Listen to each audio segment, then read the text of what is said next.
বন্ধুরা, voice of Bithi channel থেকে আমি মিষ্টি মনি। নিত্য নতুন রোমান্টিক ভালোবাসার গল্প পেতে আমাদের চ্যানেলটি সাবস্ক্রাইব করে পাশে থাকা বেল আইকনটি বাজিয়ে দেবেন। লাইক এবং কমেন্ট শেয়ার করতে ভুলবেন না। ধন্যবাদ। কিরে, আমাকে চিনতে পেরেছিস? আমি মেয়র শহীদের বড় ভাইয়ের ছেলে রিয়াদ, সজীবের আপন বড় চাচাতো ভাই। চাচা সজীবের খুনি হিসেবে তোকে শনাক্ত করেছে। তুই নাকি অনেক সাহসী, আবার চাচার সাথে বড় বড় কথা বলেছিস। তাই তোকেই নাকি চাচার সন্দেহ লাগছে।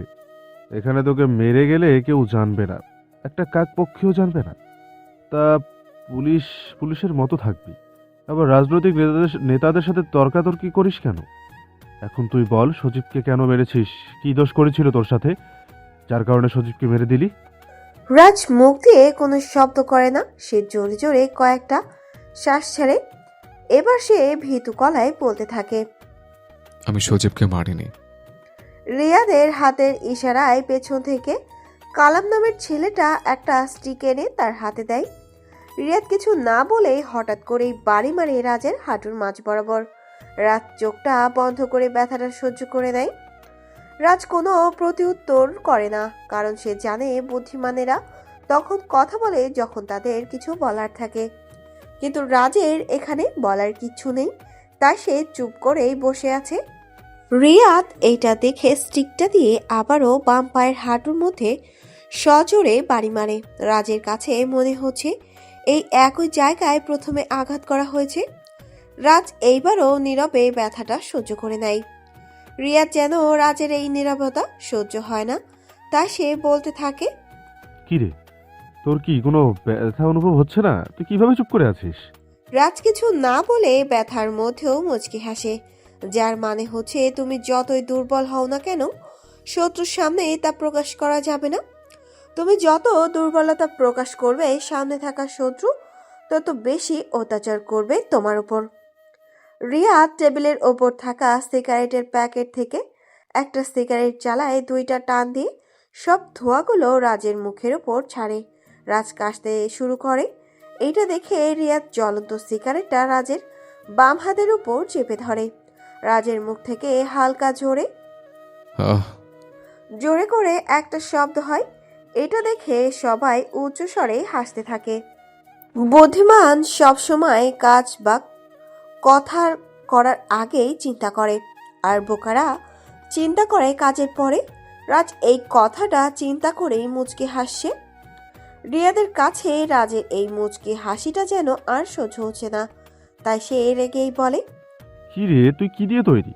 এত অত্যাচার করছি তবুও কিভাবে তুই হাসছিস? রাজ বড় করে একটা শ্বাস নিয়েই বলে, তুই কি জানিস, রাগ, অভিমান, অভিযোগ বোকা ও দুর্বলতা করে। বুদ্ধিমানরা পরিস্থিতি পরিবর্তনে বুদ্ধি ও কৌশল প্রয়োগ করে। তাহলে তুই কি এখন নীরবতা পালন করে বুদ্ধিমত্তার পরিচয় দিবি? বলেই রিয়াদরা মিলে হাসতে থাকে।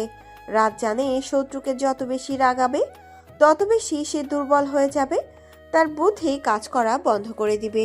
তাই সে রিয়াদকে রাগানোর জন্য বলছে, রিয়াদ, তুই কি জানিস, পারমাণবিক বোমা বিস্ফোরণ ঘটলে মুহূর্তের মধ্যে প্রচণ্ড পারমাণবিক শক্তি মুক্ত হয় এবং ভয়াবহ ধ্বংসলীলার সৃষ্টি করে।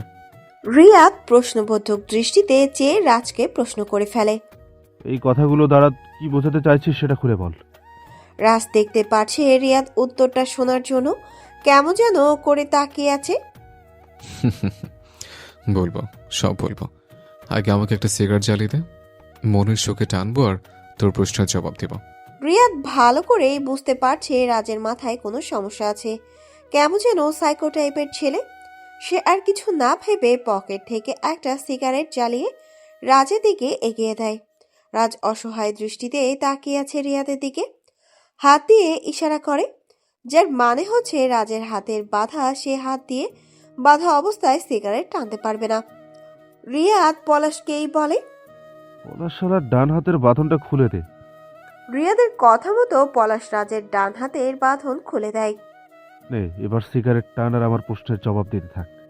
রাজ জ্বলন্ত সিগারেটটা ঠোঁটে চাপে।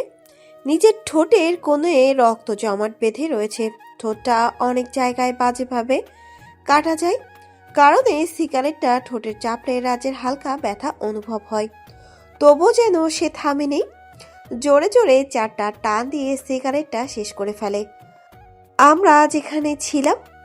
ও হ্যাঁ, তুই যতক্ষণ পর্যন্ত আমাকে এখানে বেঁধে রাখবি ততই তোর সমস্যা হবে, কারণ আমি পারমাণবিক বোমার চেয়ে বেশি শক্তিশালী। আমাকে এখনই মেরে ফেল, নয়তো পরে আবার তোর আশা অপূরণই থাকবে। শালা মাদারফাকার, তোকে চাইলে এক্ষুনি মেরে দিতে পারি, কিন্তু তোকে যে মারবে সে এখনো আসে নাই। ভাগ্যটা তোর খুবই ভালো, তা না হলে তুই এখন পর্যন্ত বেঁচে আছিস। রাজের ভাগ্য সম্পর্কে সে নিয়েই নিজেই অবগত নেই। রাজের খারাপ সময় সে নিজেই ঠিক করে, আবার ভালো সময়ও সে নিজে ডিসাইড করে। আমি জানি আমার ভাগ্যে এখন কি লেখা আছে, তবে আমি এখন মরবো না, এটা তো শিওর। আত্মবিশ্বাস ভালো, কিন্তু এত বেশি আত্মবিশ্বাস ভালো না। রাজ জানে তার মায়ের যতক্ষণ পর্যন্ত ঠিক আছে ততক্ষণ পর্যন্ত কেউ তার কিচ্ছু করতে পারবে না। রিয়াদ বসা থেকে উঠে এসে রাজের বাঁধনগুলো খুলতে থাকে।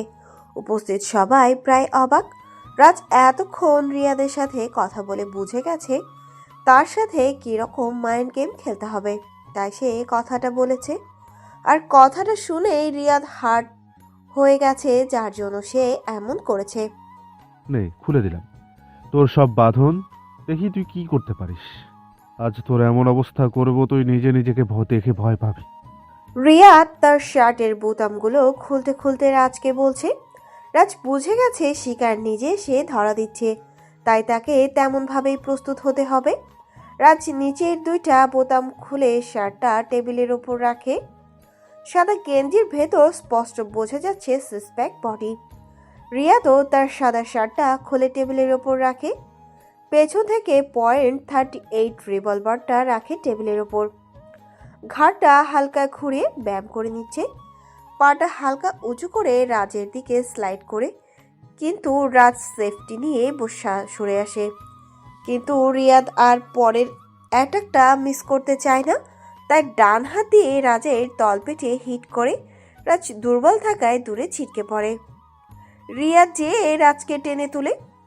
রাজ মুচকি হেসে নিজের মাথাটা দিয়ে জোরেই একটা হিট করে রিয়াদের কপাল বরাবর। রিয়াদ সামান্য দূরে সরে যায়। রাজ যেন এটার অপেক্ষাতেই ছিল। টেবিলের ওপর থাকা গানটা নিয়ে পরপর 3টা গুলি চালায়। একটা যে লাগে পলাশের কপালে, পরেরটা কামালের মুখের চোয়াল বরাবর। রাজকে পেছনে দাঁড়িয়ে থাকা ছেলেটার বাম পায়ে যে গুলিটা লাগে। আবদ্ধ রুমটা এখন নিস্তব্ধতা বিরাজ করছে।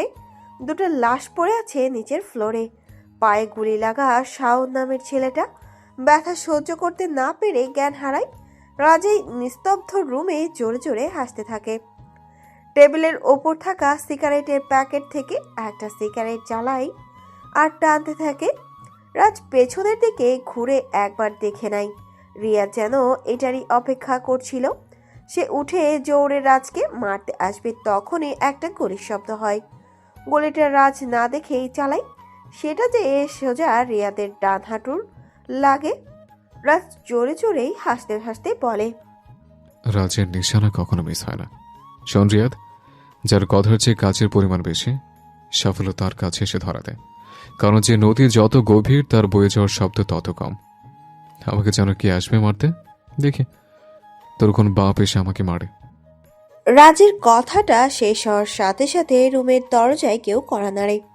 রিয়াদ উঁচু স্বরে হাসতে থাকে, বলে, নে, আমাকে এখনই মেরে দে, নয়তো ওরা আসলে তোকে কিন্তু বাঁচিয়ে রাখবে না। আমার দিকে এমন ভাবে চেয়ে না থেকে দরজাটা যে খুলে দে।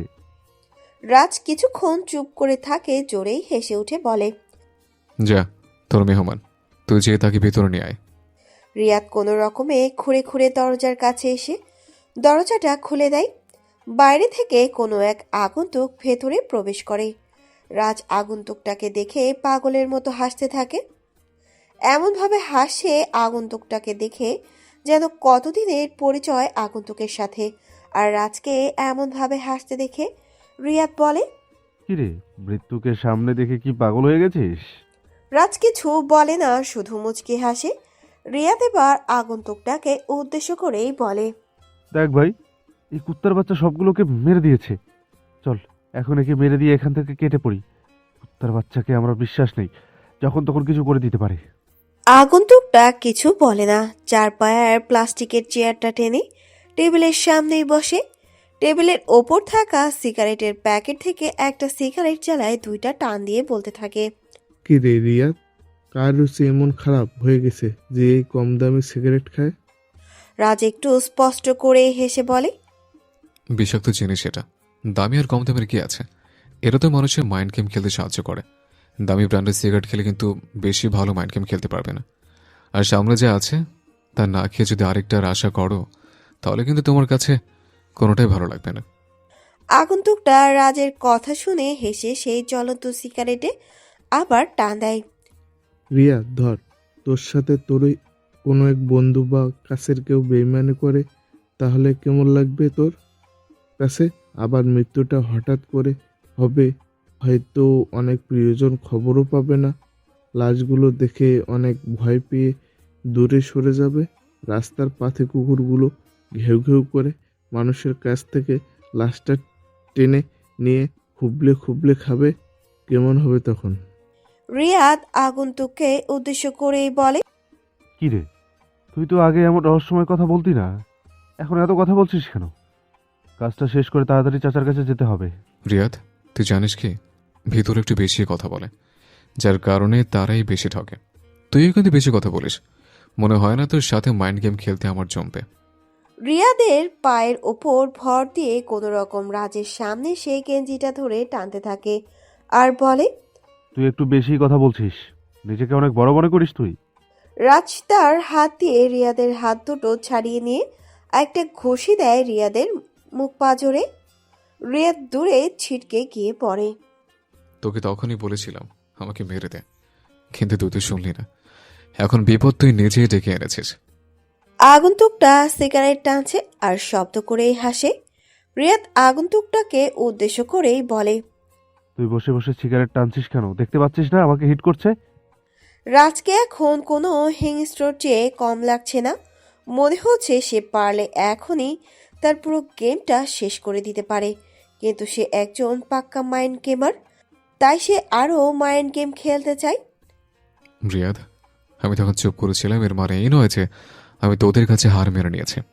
আমার নীরবতা আমাকে অনেক কিছু দেয়, যার কারণে আমি কোনো গেমে সহজে হারি না। আমি যেটাতে হাত দিই ওইটা আমি সফল করেই ছাড়ি।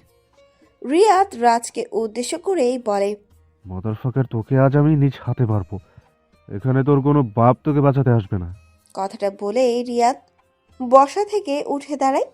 টেবিলের ওপরে থাকা গানটা দিয়ে রিলোড দিয়ে নেয় সে। রাজের থেকে সামান্য লম্বা হয়, রাজের কপাল বরাবর পিস্তলটা তাক করে। রিয়াদ ট্রিগার চাপ দিলেই গরম বুলেট রাজের কপালটা ভেদ করে বুলেটটা শূন্যে বেরিয়ে যাবে। রাজ শুধু মুচকি হাসে। তার সামনে যে মৃত্যুদূত দাঁড়িয়ে আছে সে যেন এটা দেখেও না দেখার ভান করে আছে। রিয়াদও মুচকি হেসে উচ্চস্বরেই বলতে থাকে, কিরে, মৃত্যুর সামনে দাঁড়িয়ে আছিস তবুও হাসতেছিস কেন? ভয় পেয়ে এবার কি সত্যি পাগল হয়ে গেলি? রাজ কেবল রিয়াদের দিকে চেয়ে মুচকি হাসে। কিছুক্ষণ পর এখানে কি হবে রাজ যেন এটা ভেবে নিয়েছে, তাই রাজ বলে, মৃত্যুর সামনে দাঁড়িয়ে ভয় তো পাবে সে যার ভেতর মৃত্যুর ভয় আছে। কিন্তু আমি মৃত্যুকে ভয় পাই না, কারণ আমি জানি যে কোনো দিন মরতে হবে। তাহলে মৃত্যুকে সামনে থেকে দেখে ভয় পাবো কেন? আর আমি জানি আমার এখনো মৃত্যুর সময় হয়নি। মরবি তো এখন তুই। আগেই বলেছি তোকে, আত্মবিশ্বাস ভালো কিন্তু বেশি আত্মবিশ্বাস ভালো না। মৃত্যুর সামনে দাঁড়িয়ে তুই বলছিস তুই মরবি না? একটা চাপ, একটাই বুলেট তোর নামটা পৃথিবীর বুক থেকে মুছে দেবে। বলেই ট্রিগারে চাপ দিবে তখনই গুলি করার শব্দ হয়। ঘরটায় এখন পিনপতন নীরবতা, কিন্তু নীরবতার মাঝেও দুইজন ছেলের উচ্চস্বরে হাসার শব্দ আর একজনের আতঙ্কের চিৎকার। রিয়া যেন কথা বলার ভাষা হারিয়ে ফেলেছে। পেছন থেকে আগন্তুকটা G18 দিয়ে পরপর 4টা গুলি করে। 4টা বুলেটই যেন রিয়াদের পিঠ বরাবর লাগে। আগন্তুকটার বাম হাতে অর্ধেক জ্বলন্ত সিগারেট আর ডান হাতে পিস্তল। বেশ আরাম করে বসে গুলিটা চালায় আগন্তুকটা। রাজ উচ্চ স্বরে হাসতে থাকে, সাথে আগন্তুকটাও সায় দিচ্ছে। আগন্তুকটা তার মুখ থেকে মাস্কটা সরিয়ে নেয় 60 ওয়াটের বাল্বের হলদে আলোয়। আগন্তুকের মুখটা স্পষ্ট দেখতে পারছে রিয়াদ। রিয়াদের শরীরটা কেমন যেন দুর্বল হয়ে আসছে, চাইলেও যেন দাঁড়িয়ে থাকতে পারছে না। সে মাটিতে ধসে পড়েছে, মৃত্যু যেন তাকে এখন গ্রহণ করবে। শেষে সে একটা কথাই বলে। বেইমানি কেন করলি তুই আমার সাথে? আগন্তুকটা হাসতে হাসতে বলে, এই পৃথিবীতে সেই মানুষ সবচেয়ে বেশি ধোঁকা খায় যে নিঃসন্দেহে মানুষকে অন্ধের মতো বিশ্বাস করে যায়, যেমন তুই আমাকে অন্ধের মতো বিশ্বাস করে ধোঁকাটা খেয়ে নিলি। রিয়াদের যেন শ্বাস নিতে অনেক কষ্ট হচ্ছে, তবুও আস্তে করে আগন্তুককে উদ্দেশ্য করে বলে। তোর বেইমানির ফল তুই পাবি, চিন্তা করিস না। রিয়াদ আরো কিছু বলতে চাইছিল, কিন্তু তা আর বলতে পারল না। এর আগেই তার নিঃশ্বাসটা বন্ধ হয়ে যায়। রাজ আগন্তুকের হাতে থাকা G18টা নিয়ে নিচে অজ্ঞান অবস্থায় পড়ে থাকা শাওন নামের ছেলেটির কপাল বরাবর দুইটা গুলি করে আগন্তুকের দিকে চেয়ে মুচকি হাসি দেয়। টেবিলের ওপর থাকা সিগারেটের প্যাকেট থেকে একটা সিগারেট জ্বালায় আর সেটা টানতে থাকে। রাজের মুচকি হাসির প্রতি উত্তরে সেও একটা মুচকি হাসি উপহার দিয়ে বলতে থাকে, এই শহরটা আসলে বেইমানের শহর। এখানে কাউকে বিশ্বাস করা মানে নিজের কবর নিজে তৈরি করা। মনে হয় সময় চলে এসেছে গেমটাকে শেষ করার। রাজ কিছু বলে না, সোজা হাঁটা দেয় দরজার দিকে। পেছনে একবার চেয়ে বলে, বেইমানি? আমার সাথে বেইমানি করার আগে ওকে 10 বার চিন্তা করতে হবে। আর গেমটা একটা আলাদা টাইপের হবে। প্ল্যান বাদে কিছু করে নেই রাজ। সিগারেটে আরেকটা টান দিয়ে বেরিয়ে আসে রুম থেকে। রাজ বের হওয়ার সাথে সাথে আগন্তুকটা ঠোঁটের কোণে একটা হাসি ঝুলিয়ে রিয়াদের লাশের পাশে একটা ট্যাটু এঁকে বেরিয়ে পড়ে আর তার অজানা গন্তব্যে। রাত প্রায় 2টার উপর বাজে, কিন্তু রাফি সন্ধ্যায় যে বাসা থেকে বের হয়েছে এখনো বাসায় আসেনি। নুসরাত এখন দাঁড়িয়ে আছে রাফির চিলেকোঠার রুমের সামনে। ওই দিন রাতের ঘটনার পর থেকে রাফির প্রতি জানার আগ্রহ যেন বেড়েই চলেছে নুসরাতের। তাই আজ রাফির রুমটা ভালো করে চেক করে দেখবে, কোনো ক্লু যদি পাওয়া যায় তার সম্পর্কে। বাসায় অন্য চাবি দিয়ে চিলেকোঠার রুমে ঢুকে নুসরাত। রুমের অবস্থা বেশি একটা ভালো না। চারিদিকে সিগারেটের প্যাকেট আর ছোট ছোট সিগারেটের টুকরা। সাদা কালারের হালকা ময়লা একটা বিছানায়, চাদর, 2টা বালিশ। বিছানার পাশেই একটা ব্যাগ রাখা আছে। নুসরাত ভাবছে ব্যাগটা চেক করবে কিনা। অবশেষে সব চিন্তা বাদ দিয়ে ব্যাগটা হাত নেয় নুসরাত। সে ব্যাগটা খুলে এমন কিছু দেখবে আশা করেনি। দে আর মাফিয়া কিং, ইংরেজি নোবেল আর কিছু ছবি, যেখানে 4জন ছেলে গান হাতে নিয়ে দাঁড়িয়ে আছে। আবার কয়েকটি ছবির ওপর লাল কালি দিয়ে কিছু একটা চিহ্নিত করা। নুসরাত বুঝতে পারছে না রাফির ব্যাগে এইগুলো কেন। হঠাৎ নুসরাতের চোখ আটকে যায় শর্ট একটা পিস্তল দেখে। ব্যাগে আর কিছু নেই, তাই নুসরাত ব্যাগ গুছিয়ে বাইরে চলে আসে। ঘরটাতে সিগারেটের পুরো গন্ধে কেমন যেন বমি বমি পাচ্ছিল নুসরাতের, তাই সে বাইরে চলে আসে।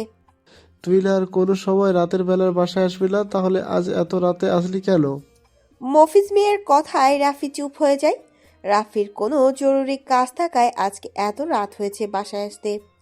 এই কথাটাই মফিজ মিয়াকে বোঝাতে পারছে না। হঠাৎ রাফির চোখের দৃষ্টি ছাদের দিকে গেল। ছাদে অগ্নি চোখে তাকিয়ে আছে নুসরাত তার দিকে। রাফি বুঝতে পারছে আজ তার কপালে কোনো না কোনো বিপদ নিশ্চয়ই আছে। তাই সে মফিজ মিয়ার সাথে কথা না বাড়িয়ে দৌড়ে ছাদে চলে আসে। সে নুসরাতকে দেখেও না দেখার ভান করে রুমের দিকে চলে আসতে যাবে, তখনই পেছন থেকে নুসরাত রাগী কণ্ঠেই বলে, কিরে, তোকে তো নিষেধ করেছিলাম এত রাতে বাসায় আসবি না, তবুও কোন সাহসে তুই এটা করলি বল? রাফি বুঝতে পারছে না কি বলবে এখন। নুসরাতের সামনে দাঁড়ালেই কেমন যেন তার জবান বন্ধ হয়ে যায়। রাফি মাথাটা নিচু করেই আমতা আমতা করেই জবাব দেয়, আপু, দেশের বাড়ি থেকে একটা বড় ভাই ঢাকায় আসছে, তাই ওনার সাথে দেখা করতে করতে রাত হয়ে গেছে। কাল থেকে আর হবে না। নুসরাতের কাছে রাফির উত্তরটা একটুও বিশ্বাস হয় না, কারণ রাফির চোখে মুখে ছিল আতঙ্কের ছাপ। নুসরাত রাফির কথার প্রতি উত্তরে একটা মুচকি হাসি দেয়। তা গ্রামের বড় ভাই এখন কোথায় আছে? শহর আছে নাকি চলে গেছে? রাফির কাছে নুসরাতের মুচকি হাসিটা কেমন যেন রহস্যময় রহস্যময় লাগছে। রাফি এটাই বুঝতে পারছে না কেন নুসরাত তাকে এত প্রশ্ন করছে। আগে তো এমন করে কখনো গুরুত্ব দিয়ে কথা বলতো না, কিন্তু এখন তাই বুঝতে পারছে না রাফি। জি আপু, বড় ভাই এখানে একটা বাসায় থাকে। রাফি, তোকে একটা কথা বলি, মানুষই একমাত্র প্রাণী যে পুরোপুরি সফল জীবন যাপন করে আফসোস নিয়ে মৃত্যুবরণ করে। তুই আবার নিজের আসল পরিচয় লুকিয়ে রেখে আফসোস করিস না। সালাম আলাইকুম। হ্যালো বন্ধুরা, কেমন আছো তোমরা সবাই? আশা করছি তোমরা সবাই ভালো আছো, সুস্থ আছো। এম রোহিত, ভয়েস অফ বিতি চ্যানেলের পক্ষ থেকে এডিটর। গল্পটি কেমন লাগলো অবশ্যই কমেন্ট করে জানাবেন। এই যে বন্ধুরা, ভয়েস অফ বিতি চ্যানেলে যদি নতুন হয়ে থাকেন তাহলে প্লিজ সাবস্ক্রাইব করে বেল আইকন বাজিয়ে রাখুন, যাতে আপনাদের পরবর্তী গল্পের নোটিফিকেশন সবার আগে আপনি পান।